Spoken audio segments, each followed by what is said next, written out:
Hey, how's everybody doing? Want to wish you all a very Merry Christmas. It's not here yet, about 5 more days to go, but we're getting there. Hope you're all ready for it. Now, I've had quite a number of you contact me, tell me I needed to check out this guy on YouTube called, or I think he's on TikTok actually, called the Fat Electrician. Apparently he's done a funny video on the Battleship Texas. I'm not sure. Haven't seen it yet, but we're about to check it out together. I don't normally, as a matter of fact, I've never done a reaction video, but a good number of you have asked me to do a reaction video on this video. I do watch reaction videos quite a lot. There's one I particularly prefer, which is Millennial Movie Monday with Ashley. I'll put a link to her website in the description box below this video. If you haven't watched her, you should. She's pretty hilarious. And she's got a big fat cat named Beans. But anyway, that's beside the point. Let's get to our reaction video here. And like I say, this is new ground for me. But I want to check out the video and see what everybody is hoopla about. So let's get to that. Today we're talking about the most gangster battleship of all time. Ladies and gentlemen, the USS Texas, predating both world wars, being built in 1914. It is commonly referred to as the last dreadnought. But it's not technically a dreadnought, it belongs to the American New York class of battleships, which were commonly referred to as super dreadnoughts, which are basically just dreadnoughts that were made in twelfths. And you're never going to believe this, but they were better than all the ones made with the metric system. What made them the best? Well, they had the largest guns ever put on a boat before at that point in time. Those being the Mark I, a turret with 2 barrels capable of launching 14-inch shells that weighed nearly 1,600 pounds apiece. The USS Texas had 5 of them, 2 in the front and 3 in the back. It was like a Freedom sedan.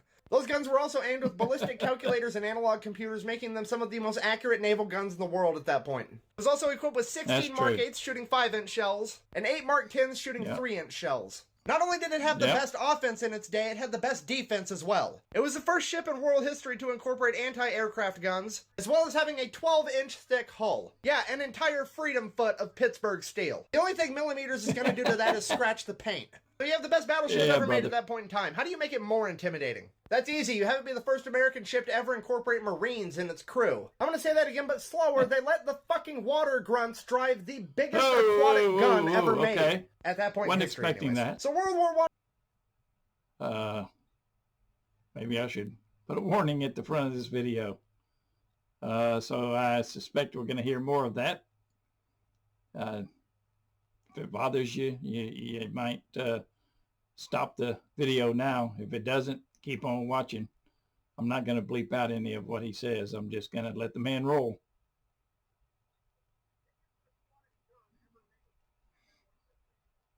Yeah.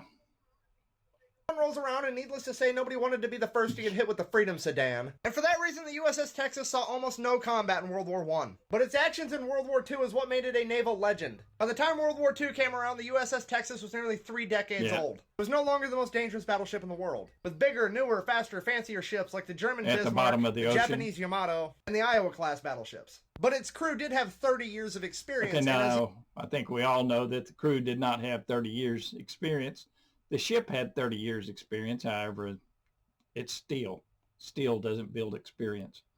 The crew rotates in and out. We know they didn't have 30 years experience, but I think I know where he's coming from. The old adage goes, youth and exuberance is no match for old age and treachery, which is something that the USS Texas lived up to because it is the only U.S. battleship to engage the enemy in all 5 theaters of World War II.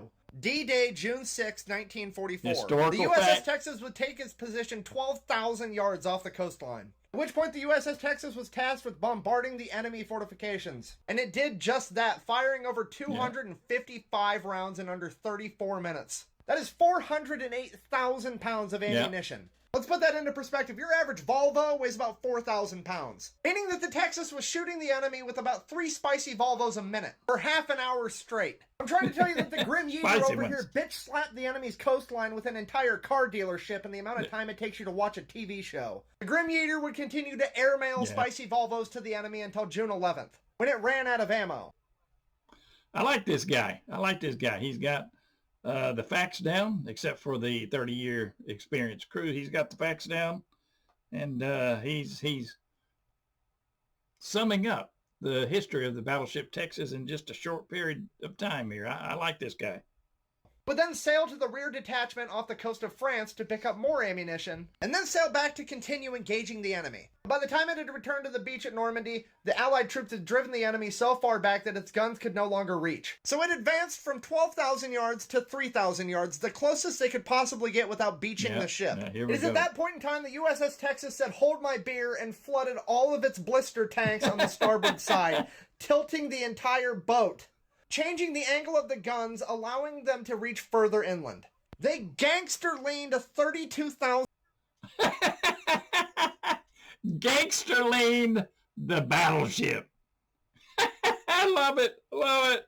1,000-ton warship so they could continue to engage the enemy. This might be the most grunterific moment in world history. Can you imagine playing the board game Battleship and whoever you're playing says, "I've sunk my own battleship, prepare to die," and then you get hit with a fucking car? Yeah. Look, I know I talk about this a lot, but this is a great example of the type of shit that goes on when you hit the dock or the officer. It's not necessarily a war crime, but Geneva didn't necessarily know that shit was even a fucking option. The USS Texas would then go on to engage the Japanese Empire at Okinawa and Iwo Jima. Yeah. After World War II, it would retire and start the Americans' proud tradition of having their best battleships become floating museums. Unlike all the other best battleships in the world who have a proud tradition of becoming tetanus-infested fish habitats, like the Japanese Yamato, delicately placed here by the USA, and the German Bismarck, delicately placed here by the USB, also known as Great Britain. If you don't know, the Bismarck and the Yamato are the two battleships that people like to argue are better than the Iowa-class battleships. Given the fact that all the Iowa-class battleships are floating museums that you can see anytime you'd like, and you need scuba gear to see these,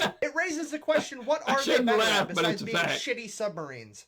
For information on the most gangster battleship of all time, you can go to battleshiptexas.org. You can donate, buy memorabilia, or even buy a piece of the ship itself to help preserve this naval legend. Thank you for watching. I hope you enjoyed it. We have 4 new shirt designs and sticker designs available at my website. Link for that should be in my bio or the video description, or you can go to bunkerbranding.com and look up the Fat Electrician. The Fat Electrician. I find that guy to be hilarious and accurate. I love the videos. Not very long, but they told me it wasn't very long. Full of facts. Don't have any root beer here. I'd drink to the fella if I did. Have a feeling he's a beer drinker, not a root beer drinker. But hey, I'm not a beer drinker, so I'll be glad to drink root beer too. The Fat Electrician. I enjoyed the video a lot. Like I said, he had his facts down. I appreciate everybody sending me information about this guy. I'm going to go check out some of his other videos. I'll put a link to him in the description box as well if you're interested in checking out some of his videos. I have no clue what kind of videos he does other than that one right there, but I am interested in knowing more, so I'm going to go check him out. I appreciate everybody coming along for this short little ride. After Christmas is over, plan on getting a new update, my first 2022 update of the Battleship Texas in January. Hope you all look forward to that. For right now, it's been a Jeep, a drone, the Fat Electrician, and an old man. We'll be seeing you next time.